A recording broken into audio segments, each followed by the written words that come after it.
Hello, Daniel, the naturopath. I want to talk to you about egg allergy.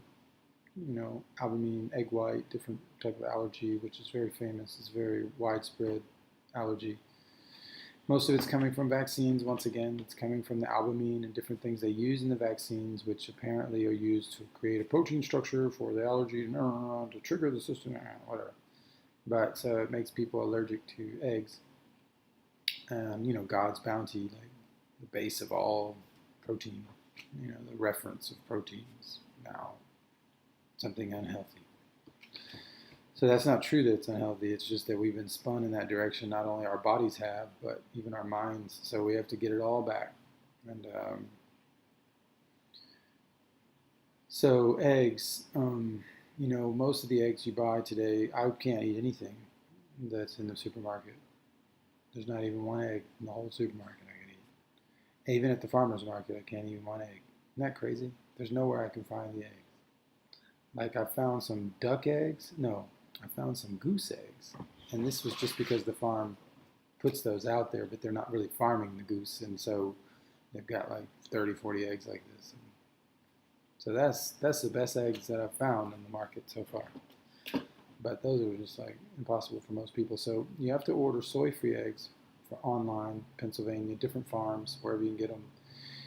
Some people are now testing for glyphosate in eggs, and they're realizing they're in all of them, even in organic eggs, because there's an organic glyphosate out there, which sounds crazy, but welcome to deceptive marketing, and welcome to why we're all here, because we have to learn about the nature of evil, and we have to learn about the nature of deception and how this stuff works. Otherwise, we'll never get out of it. If we think vaccines are healthy, even to any degree, then we're still lost.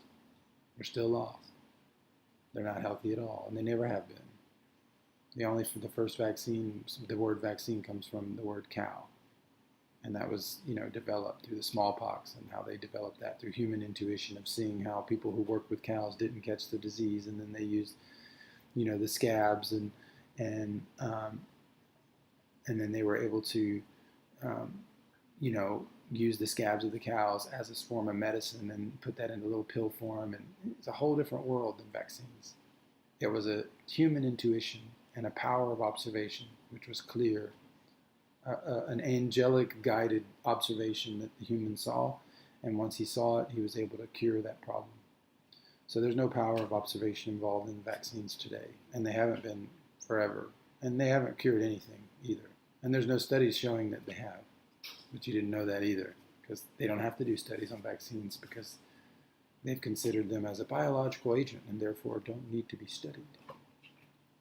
They're only using bacteria, you know.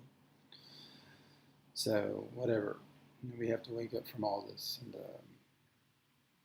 But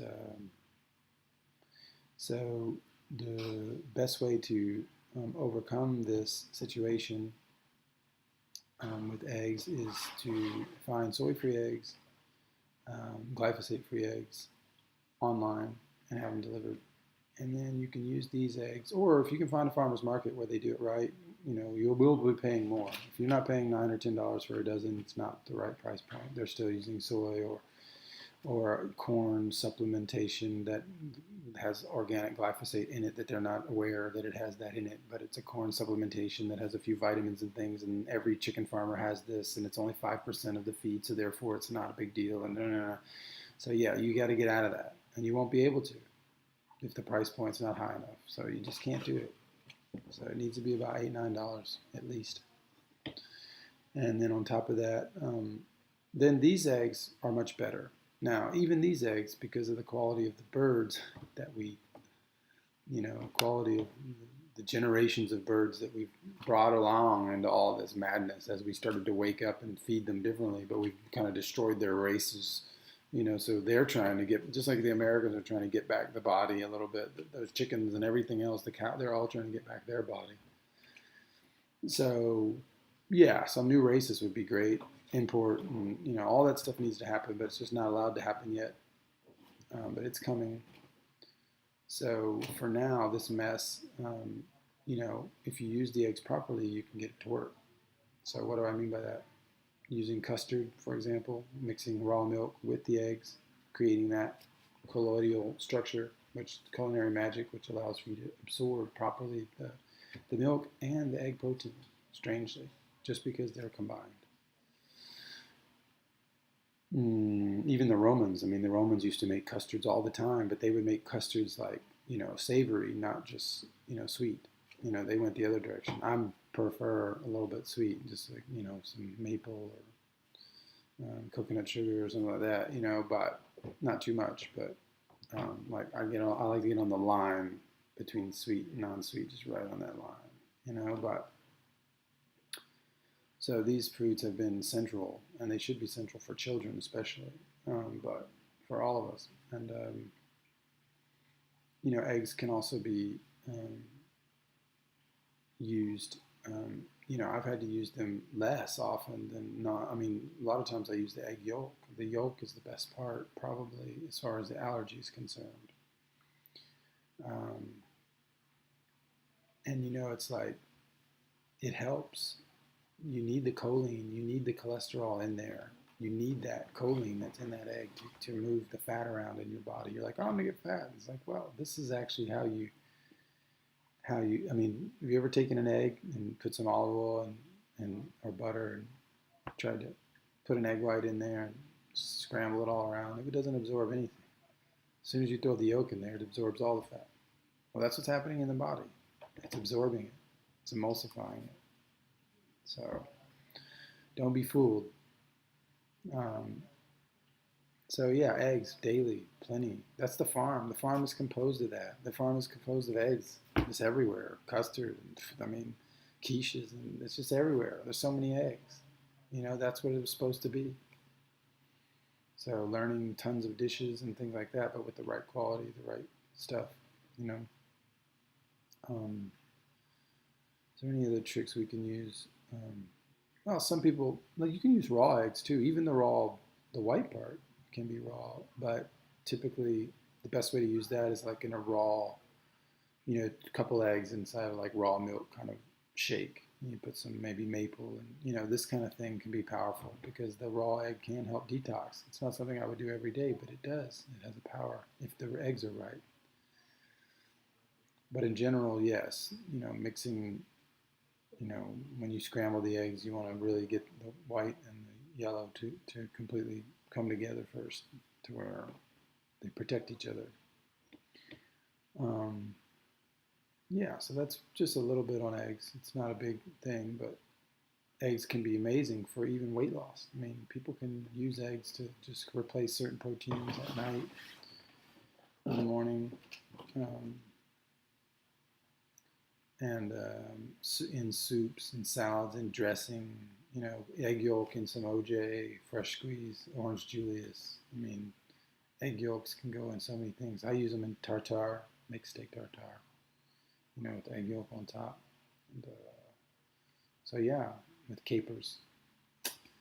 Yeah, try to get the eggs back into the central position. I'm not saying you have to abuse it. Some people have an allergy that just won't budge for certain, until the gut and certain things are healed through GAPS diet or different type of approaches using broth and fermented foods and healthy fats and things like that to get the gut back in shape. But once you are in shape, you'll notice that the body starts to resist anything that's concentrated. Like, it starts to resist to a certain degree, unless it's concentrated in vitamins and nutrients. But it'll resist any type of concentration of acidity, salt, sweet. Um,